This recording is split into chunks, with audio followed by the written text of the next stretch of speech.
किसी कारणवश video cut गया था, इसके आगे मैं बता रहा हूँ।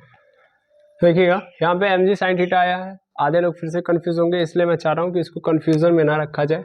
मैं ऑलवेज आपको इससे पहले भी बताया हूँ कि इंक्लाइंड प्लेन वाली स्थिति, इंक्लाइंड प्लेन में जो फोर्सेस लग रहे होते हैं फ्रिक्शन फोर्सेस के बारे में, तो इससे पहले मेरे वीडियो आ चुके हैं, मैं आपको एक्सप्लेन कर चुका हूँ, लेकिन एक बार फिर समझ लीजिए, क्योंकि जरूरी होता है कॉन्सेप्ट को बूस्ट करना। ऑलवेज आप रिवाइज नहीं करते रहोगे तो चीज़ें भूलती जाएंगी।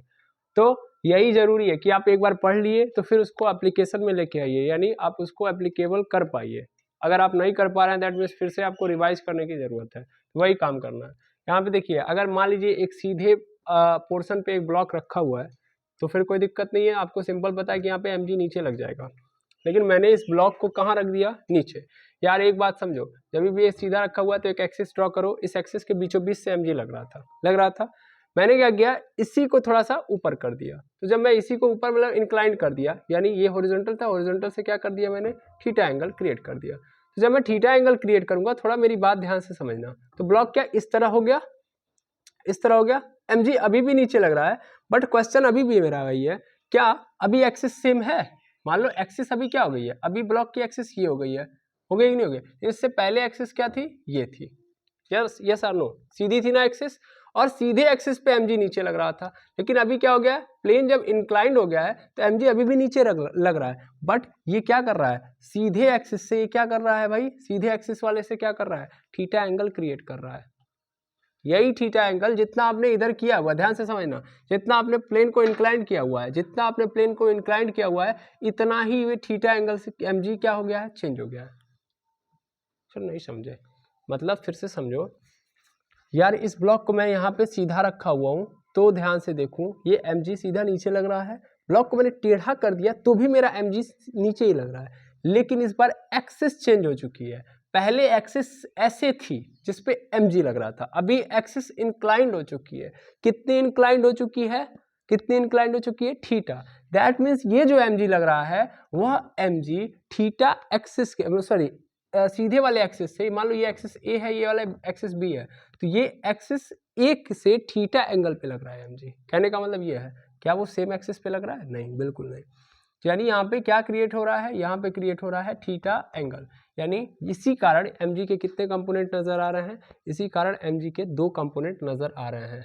अगर आप ध्यान से आप ऑब्जर्व करोगे तो आप देखोगे यहाँ पे थीटा एंगल क्रिएट होगा, ये थीटा एंगल है, तो ध्यान देना ये भी थीटा एंगल होगा कि नहीं होगा। तो mg कितने एंगल में टूट जाएगा, 2 एंगल के अंदर ब्रेक डाउन होगा। एक तो इसका कौन सा होगा, एक तो mg cos थीटा हो जाएगा, और जस्ट इसके परपेंडिकुलर एक mg sin थीटा हो जाएगा। ठीक है, ये थीटा, मेरी बात ध्यान से समझो, फिर से मैं बता दे रहा हूँ, नहीं तो फिर हो जाएगा कंफ्यूजन, कंफ्यूजन से ही प्रॉब्लम क्रिएट होती है।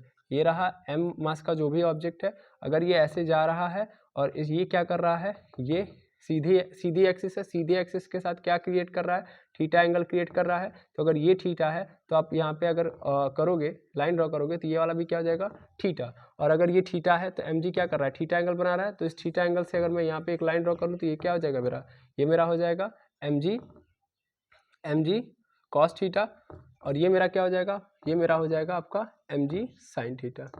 ठीक है ना। आप नॉर्मल वाली एक्सिस भी डाल के लगा सकते हो, जैसे यहाँ पे नॉर्मल देखोगे तो नॉर्मल क्या लगेगा, ये नॉर्मल ऐसे ही तो लगेगा, तो वही वाली एक्सिस मैंने थीटा एंगल बना दिया। ठीक है ना, उसी के साथ मैंने थीटा एंगल क्रिएट करवा दिया है, जबरदस्ती नहीं किया है, आप खुद समझ सकते हो।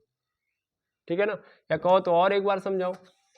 दैट मीन्स देखो यहाँ पे एक ब्लॉक है, यहाँ पे मैंने ब्लॉक रख दिया। इस ब्लॉक को अगर देखोगे तो यहाँ पे सबसे पहले बात तो यहाँ पे ऐसे समझो, यहाँ पे mg नीचे लग रहा है, नॉर्मल फोर्स कहाँ लगेगा, ऊपर की ओर, क्लियर है बात। लेकिन जब इंक्लाइंड हो गया तो mg कहाँ लगेगा मेरा, यहाँ पे, और नॉर्मल फोर्स ऑलवेज सरफेस के क्या होता है, परपेंडिकुलर, तो नॉर्मल तो यहाँ पे लग जाएगा, तो नॉर्मल और mg के बीच में थीटा एंगल बनेगा कि नहीं बनेगा, सिंपल बात है बस समझ में। तो नॉर्मल और mg के बीच थीटा एंगल बनेगा, तो यही mg का मैंने 2 कंपोनेंट तोड़ दिए हैं, एक mg cos थीटा और एक मैंने यहाँ पे mg sin थीटा लिया। अगर ऐसे समझ में आया हो तो ऐसे ही समझ लो। ठीक है ना, मैं नॉर्मल वाले एक्सिस को लेके आया हूँ, और नॉर्मल वाले एक्सिस के साथ अभी जो mg है मेरा वो थीटा एंगल क्रिएट करने लगा है, तो इस कारण मैंने mg को के 2 कंपोनेंट तोड़ दिया, क्योंकि फोर्स एक वेक्टर क्वांटिटी है, और इस कारण वो उसके कंपोनेंट आप बना सकते हो। यानी कोई भी फोर्स है या कोई भी वेक्टर क्वांटिटी है, तो अगर वो थीटा एंगल क्रिएट कर रहा है तो उसके 2 कंपोनेंट होंगे, एक वर्टिकल होगा और एक हॉरिजॉन्टल, और ऑलवेज वो दोनों के दोनों क्या होंगे, आपस में परपेंडिकुलर होंगे। तो ये देखिएगा, ये mg cos थीटा और ये mg sin थीटा, और इसी mg sin थीटा के कारण ये ब्लॉक कहाँ पे आएगा, नीचे की ओर आएगा। आई थिंक अभी बात क्लियर हो गई होगी। बिल्कुल, अभी आप देखोगे तो ये मेरा फ्रिक्शन फोर्स है जो कहाँ लग रहा होगा, इधर की ओर। mg कहाँ लग रहा है, नीचे की ओर। तो मुझे इस mg से कोई मतलब है ही नहीं, बिल्कुल नहीं है, बिल्कुल नहीं है। mg से मेरा कुछ लेना देना है ही नहीं, पहली बात तो यही है। अच्छा, अगर डिस्प्लेसमेंट की बात करूं, क्योंकि एक फोर्स, मान लो फोर्स मिल ही गया तो फोर्स से काम नहीं चल जाएगा, फोर्स का मुझे डिस्प्लेसमेंट भी तो चाहिए, यानी इस फोर्स के कारण डिस्प्लेसमेंट कितना आया। तो अगर मैं बोलूंगा तो डिस्प्लेसमेंट कितना आया है, नीचे की ओर आया है, डिस्प्लेसमेंट कितना आया होगा, तो S इज इक्वल टू होता है ut plus half AT square होता है। अब आपको पहले ही से पता है कि ये जो लिफ्ट जा रही है उसके पास एक्सीलरेशन है ही नहीं, वो कांस्टेंट स्पीड से जा रही है, तो इसका मतलब ए की वैल्यू क्या हो गई, 0, यानी S इज इक्वल टू क्या हो गया, ut। हाँ या ना, बिल्कुल ut हो गया मेरा आंसर, यानी S is equal to ut मिल गया, डिस्प्लेसमेंट मिल चुका है मुझे। फोर्स देख रहा हूं मैं, force is a friction force mg sin theta, ठीक है। अच्छा, थोड़ा इस फोर्स को भी देख लो, इस फ्रिक्शन फोर्स को भी मैं डिराइव करूंगा। तो एक बात समझो, मैं ऐसे ही नहीं कर सकता, मुझे फ्रिक्शन के थ्रू देखना है। फ्रिक्शन किधर लग रहा है, इधर की ओर, डिस्प्लेसमेंट कहाँ है, नीचे की ओर। तो ऐसे कैसे काम चल जाएगा मेरा, मुझे क्या बोला है, फ्रिक्शन के थ्रू आपको वर्क डन निकालना है। सबसे पहले फ्रिक्शन तो समझ लो, सही सही तरीके से फ्रिक्शन तो देख लो। देखो यार, ये ब्लॉक अगर रखा गया है तो इस ब्लॉक पे फ्रिक्शन ऐसे लग रहा है, हाँ या ना, यानी इस ब्लॉक से वो थीटा एंगल क्रिएट कर रहा है, बिल्कुल। तो अगर ये थीटा एंगल क्रिएट कर रहा है तो इसके कितने कंपोनेंट होंगे, इसके 2 कंपोनेंट होंगे। एक कंपोनेंट तो इसका इस डायरेक्शन में होगा, क्या होगा इसका, ये वाला डायरेक्शन, ये हो जाएगा एफ आर कॉस थीटा, और एक ठो इसका होगा ऊपर की ओर एफ आर साइन थीटा, होगा कि नहीं होगा। यानी एक फोर्स ऊपर की ओर लग रहा होगा, यानी एक फोर्स ऊपर की ओर लग रहा होगा एफ आर साइन थीटा, ध्यान देना, और एक फोर्स इधर की ओर लग रहा होगा, वो क्या होगा मेरा, वो मेरा हो जाएगा एफ आर कॉस थीटा। आएगा समझ में, ये F R M G sine theta, ध्यान से देखना, यहाँ पे एफ आर जो है वो क्या कर रहा है, एम जी साइन थीटा को आराम से क्या कर रहा है, हैंडल कर रहा है। और यहाँ पे 2 हो गए, एक हो गया एफ आर कॉस थीटा और एक हो गया एफ आर साइन थीटा, ठीक। अब मुझे क्या निकालना है, वर्क डन निकालना है। वर्क डन कैसे निकलेगा, वर्क डन यदि मैं निकालना चाहूँ तो कैसे निकलेगा, वर्क डन बाई फ्रिक्शन। तो क्या होता है, फोर्स इंटू डिस्प्लेसमेंट। फोर्स क्या लग रहा है यहाँ पे, फ्रिक्शन फोर्स लग रहा है। अब यहाँ पे वही बात हो गई ना, फ्रिक्शन फोर्स मतलब क्या, केवल एफ आर की बात करोगे, यानी यहाँ पे भी तो 2 कंपोनेंट है, एफ आर कॉस थीटा और एफ आर साइन थीटा। कौन सा फोर्स होगा इसमें इन्वॉल्व, सिंपल क्वेश्चन है, इसमें कौन सा फोर्स इन्वॉल्व है, मेरी बात तो यहाँ पे है। तो अगर मैं यहाँ पे लिख भी दूँ F R into sine theta, S के यहाँ पे मैं क्या डाल दूंगा, यू टी डाल दूंगा, F R into U T. तो क्या यहाँ पे एफ आर की वैल्यू केवल एम जी साइन थीटा होगी, चलो देख लो, एफ आर की वैल्यू मैं डाल देता हूँ, एफ आर की value M G sine theta. अभी देखना कितना इंटरेस्टिंग हो जाएगा ये, इंटू यू टी को रहने दो। इस mg की बात करूं तो देखो यार, ये f साइन थीटा ऊपर की ओर है, और f साइन थीटा का मतलब क्या है, इधर नीचे की ओर कौन लग रहा है, mg। इसका मतलब जहां पे mg लिखा है, mg इज इक्वल टू क्या है, एफ आर साइन थीटा है भाई, mg is equal to F R sine theta. Sir नहीं समझे, नहीं समझे, चलो ठीक है। देखो यार, एक फोर्स ऊपर की ओर लगा है एफ आर साइन थीटा, कुल मिला के ऐसे समझो, मुझे वर्क डन निकालना था फ्रिक्शन के थ्रू, तो मैंने एफ इंटू एस लिख दिया, एफ मतलब फ्रिक्शन फोर्स डाल दिया, इंटू एस मतलब यू टी, फ्रिक्शन फोर्स की वैल्यू मुझे पता है कितनी है, M G sine theta, put कर दिया। अब मुझे पता है एम जी, चूंकि फ्रिक्शन फोर्स के भी 2 कंपोनेंट है ना, एक ऊपर की ओर एक इस डायरेक्शन में, तो फ्रिक्शन फोर्स की 2 कंपोनेंट, एक ऊपर वाली है, वो किसको बैलेंस कर रही है, एम जी को ही तो बैलेंस करने के लिए आई होगी। That means M G is equal to F R sine theta हो गया कि नहीं हो गया। तो एम जी की जगह पे मैं क्या डाल दूंगा, एम जी की जगह पे मैं डाल दूंगा एफ आर साइन थीटा, यानी F R sine theta into U T. अब F R sine theta, sorry, अब बगल में भी क्या था, साइन थीटा था कि नहीं था, यहाँ भी एक साइन थीटा हो जाएगा, इंटू यू टी।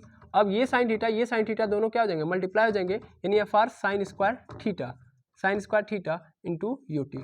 तो ये हो गया मेरा W is equal to F R sine square theta into U T, और ये मेरा क्या हो जाएगा, ये मेरा हो जाएगा वर्क डन बाई फ्रिक्शन, ठीक है ना। ये मेरा क्या हो गया आंसर।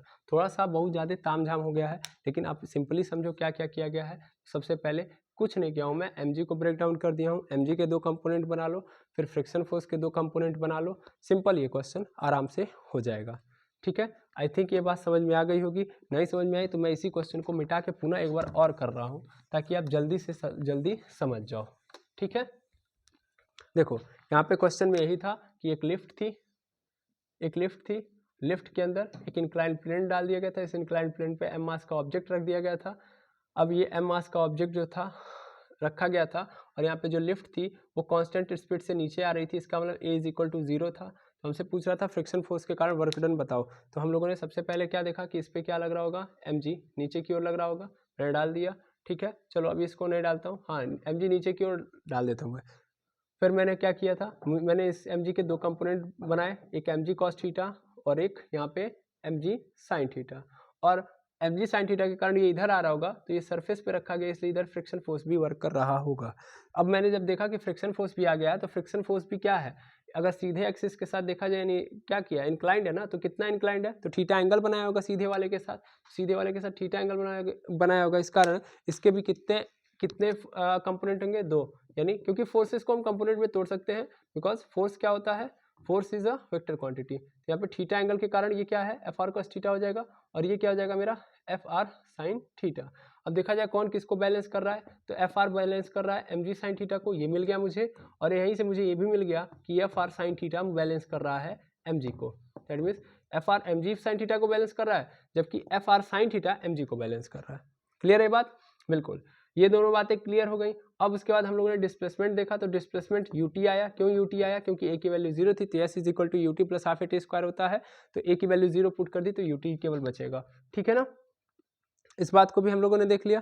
अभी आप तुरंत कंक्लूड करोगे, सर एक बात बताओ, जब आपने लिखा था t बराबर 0 u बराबर 0 तो उसका मतलब क्या था।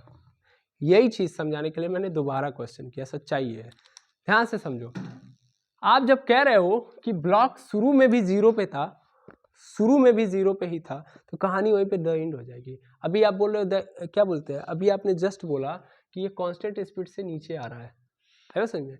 ये जब भी मैं t is equal to 0 u is equal to 0 दे रहा हूँ, किसकी वैल्यू दे रहा हूँ, तब से मैं दे रहा हूँ, मैं लिफ्ट की वैल्यू दे रहा हूँ एक्चुअल में, आप ब्लॉक की पकड़ के बैठोगे। यही कारण है कि आपको ये समझना जरूरी है कि t is equal to 0 and u is equal to 0, it is a lift. कि जब मैंने देखा कि टाइम स्टार्ट हो रहा था तो उस समय लिफ्ट 0 यानी उसकी वेलोसिटी कुछ नहीं थी, लेकिन शुरुआत में वेलोसिटी कुछ नहीं थी, धीरे धीरे स्पीड क्या हो जाएगी उसकी, बढ़ेगी कि नहीं बढ़ेगी, एक कांस्टेंट स्पीड से जा रही है। और जब मैं यहाँ पे बोल रहा हूँ कांस्टेंट स्पीड से, तो इसका मतलब 0 होना ही नहीं चाहिए, इस बात को भी पकड़ो। यहाँ पे u इज इक्वल टू 0 का मतलब ही यही है कि जो लिफ्ट की स्पीड है वो t बराबर 0 पे भी क्या है, कांस्टेंट स्पीड होगी, 0 नहीं होगी। इस बात को भी तो समझो, कांस्टेंट स्पीड है भाई, एक्सेलरेशन तो है नहीं कि 0 से बढ़ी होगी, जब ऑलरेडी कांस्टेंट स्पीड में है तो 0 में होगी ही नहीं, वो कांस्टेंट स्पीड से ही चल रही होगी, बात खत्म। ये कहानी यहीं पे डन कर लो कि वो गलत दिया गया है, तभी मेरा s इज इक्वल टू क्या है, ut है। ठीक है, s is equal to ut, ये बात क्लियर है। हाँ सर, ये क्लियर है। अब जब ये सब मिल गया है तो मैंने बस क्या किया, मैंने वर्क डन निकाला, work done is equal to F R into S हो गया। एफ आर की वैल्यू डाली M G sine theta, into S की वैल्यू डाल दी यू टी। अब एफ आर एम जी की अगर मैं बात करूँ तो एम जी यहाँ पे देखा जाए तो एम जी की भी वैल्यू है, एम जी की वैल्यू है एफ आर साइन थीटा, तो F R sine theta into U T हो गया, साइन थीटा का मल्टीप्लाई साइन थीटा में, तो F R sine square theta into U T हो गया, ये हो गया डब्लू, ये आपका आंसर। खत्म है ये बात। आई थिंक यहाँ तक आपको बात क्लियर हो गई होगी। अब हम लोग इसके आगे देखते हैं, तो इसके आगे हम लोग बात करेंगे वर्क डन। हमारा जो अगला टॉपिक है work done by gravitational force.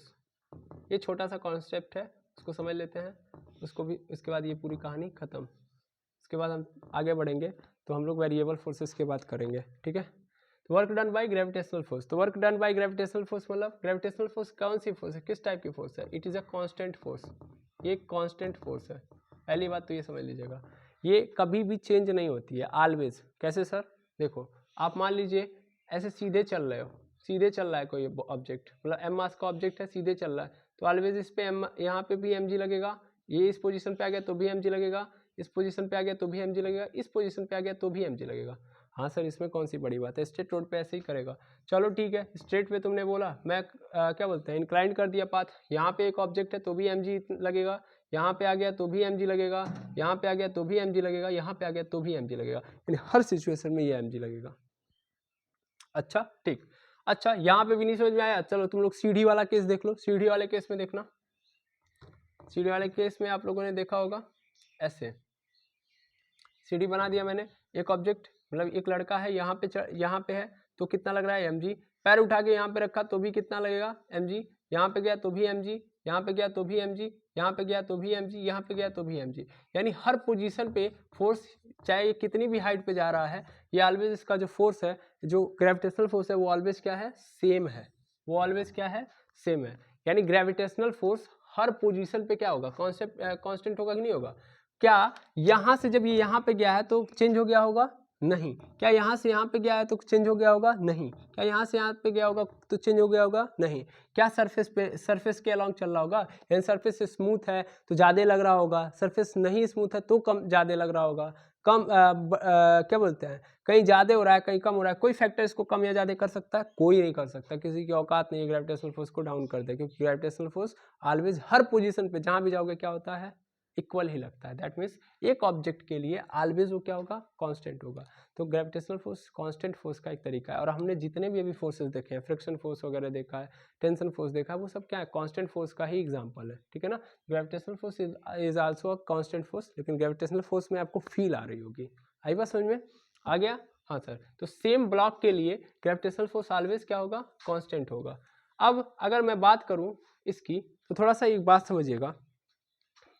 मान लीजिए एक इंक्लाइंड प्लेन है, तो इस इंक्लाइंड प्लेन में जब मेरा m मास का ऑब्जेक्ट रखा हुआ है, तो m मास का ऑब्जेक्ट आखिर लुढ़कते हुए नीचे क्यों आता है, क्योंकि इसका कारण सर नीचे की ओर mg फोर्स लग रहा होता है, और इस mg फोर्स के कारण ये s डिस्प्लेसमेंट कर पाता है, हाँ या ना, यानी ये इस डायरेक्शन में डिस्प्लेसमेंट कर पाता है। यस सर, नो, बिल्कुल सर।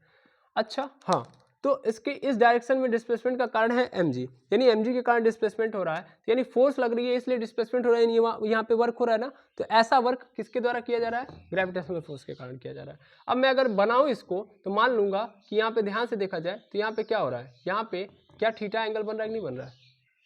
क्या ये अगर मैं एक हॉरिजॉन्टल एक्सिस खींचूं तो ये जो s है वो इंक्लाइंड है, तो कितना इंक्लाइंड है, हॉरिजॉन्टल से नीचे की ओर है, तो दैट मींस थीटा एंगल पे इंक्लाइंड होगा। तो अगर मैं इसको कंपोनेंट के परिप्रेक्ष्य में तोड़ दूं, क्योंकि ये भी क्या है, वेक्टर है ना, वेक्टर हमेशा क्या हो जाएंगे, रिजोल्यूट हो जाएंगे। तो ये क्या बन जाएगा मेरा s cos थीटा, और इधर की ओर क्या हो जाएगा मेरा s sin थीटा, ठीक है। अब एक बात बताओ, एक्चुअल में तुम कौन सा कंपोनेंट लोगे, s cos थीटा या s sin theta. s sin theta लेंगे ही क्यों सर, s sin थीटा तो नीचे की ओर हो रहा है, जबकि मेरा जो है ये m मास का ऑब्जेक्ट आगे की ओर जा रहा है, दैट मींस इधर हो रहा है ना मेरा डिस्प्लेसमेंट, इस डायरेक्शन में हो रहा है ना कि इस डायरेक्शन में हो रहा है। तो ये मेरा कोई काम ही नहीं है, दैट मींस सर ये मेरा डिस्प्लेसमेंट होगा ही नहीं। मेरा डिस्प्लेसमेंट कौन होगा, ये वाला।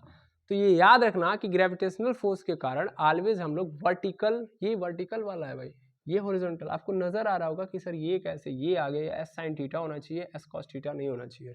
ये सच्चाई यही है जो यहाँ पे नजर आ रही है। एक्चुअल में मेरा ब्लॉक इधर जा रहा है, हाँ या ना, डिस्प्लेसमेंट तो इधर की ओर हो रही है ना, बस। यानी ये मेरा क्या हमको लेना कैसे है कि W is equal to F into S cos theta. ये बात आपको दिमाग में रखनी है भाई। अगर नीचे जा रहा होता है ब्लॉक तो यहाँ की ये इधर नहीं ना जाता, इसको तब नीचे जाना चाहिए था, लेकिन ये किधर जा रहा है, आगे की ओर जा रहा है। तो आगे की ओर मतलब एक्चुअल डिस्प्लेसमेंट मेरी इधर हो रही है, तो ये मेरा हो जाएगा। और एफ की जगह पे मैं क्या डाल दूंगा, M G into S cos theta. W is equal to M G into S cos theta, और ये होगा मेरा ग्रेविटेशनल फोर्स के कारण किया गया काम। इसमें कोई नई बात नहीं थी, आप जानते थे, इसलिए मैंने बता दिया, थोड़ा सा बस इंट्रोड्यूस करा दिया कि ग्रेविटेशनल फोर्स क्या होता है, कांस्टेंट फोर्स होता है। अब हम लोग नेक्स्ट वीडियो में देखेंगे कि अभी तक हमने जितने भी फोर्सेस देखे हैं उसमें कांस्टेंट फोर्स आता है, और हम लोग ये भी देख चुके हैं कि हमारा जो फॉर्मूला होता है वर्क डन का F इंटू एस होता है। लेकिन आपको मैं अभी जस्ट लिख देता हूँ कि W is equal to F into S तभी एप्लीकेबल है, it is only applicable for constant force, यानी केवल और केवल एक कांस्टेंट फोर्स के लिए ही एप्लीकेबल है, किसी और फोर्स के लिए एप्लीकेबल नहीं है। यानी वेरिएबल फोर्सेस, कई सारी फोर्सेस आ जा रही हैं तो उनके लिए एप्लीकेबल नहीं है। यानी एक ही पोजीशन पे, मान लीजिए एक ही पाथ है एंड डिस्प्लेसमेंट हो रहा है यहाँ से यहाँ तक, यहाँ से यहाँ तक, सपोज कर लीजिए यहाँ से यहाँ तक हो रहा है, तो यहाँ से लेके यहाँ तक ग्रेविटेशनल लग रहा है, यहाँ से यहाँ तक फ्रिक्शन लग रहा है, यहाँ से यहाँ तक मान लीजिए टेंशन फोर्स लग रहा है, यहाँ से यहाँ तक मान लेता हूँ मैग्नेटिक फोर्स लग रहा है, जो भी फोर्सेस लगा सकते हो। यहाँ से यहाँ तक मैंने स्यूडो फोर्स लगा दिया, तो मैं ओवरऑल ऐसे नहीं कह सकता कि F इंटू एस। भाई कौन सा फोर्स के कारण यहाँ पे डिस्प्लेसमेंट हुआ है, तो थोड़ा थोड़ा डिस्प्लेसमेंट सबने करवाया है, तो F इंटू एस आप ओवरऑल के लिए नहीं लगा सकते, आप छोटे छोटे के लिए करवाते हैं। दैट मीन्स ये वेरिएबल फोर्सेस हैं। तो हम लोग सीखेंगे कि अगर मान लीजिए कि कभी ऐसा हो रहा है कि एक ऑब्जेक्ट के ऊपर कई सारी फोर्सेस लग रही हैं और कई सारी फोर्सेस के कारण डिस्प्लेसमेंट हो रहा है, तो उनका हम वर्क डन कैसे निकालते हैं, तो हम लोग नेक्स्ट वीडियो में ये देखेंगे। तो आज के लिए इतना ही। हाँ, अगर कोई भी डाउट हो इस वीडियो के अंदर या कोई भी प्रॉब्लम हो तो टेलीग्राम चैनल पे ज़रूर बताएं या यूट्यूब के डाउट सेक्शन यानी कमेंट सेक्शन में ज़रूर बताएं। जिस पे भी आपको सुविधा हो, जिसमें भी आपको आसान लग रहा हो, उस पर ज़रूर बताएं, लेकिन बताएं ज़रूर, पहली बात। दूसरी बात ये कि अगर मान लीजिए मेरे द्वारा कोई गलती हो गई होगी इस वीडियो के अंदर या कुछ अननेसेसरी चीज़ें मैंने बोल दी होंगी, तो उसे भी मुझे आप बताएं या रिकॉग्नाइज़ कराएं ताकि मैं उसके अंदर सुधार कर पाऊँ। ठीक है जी।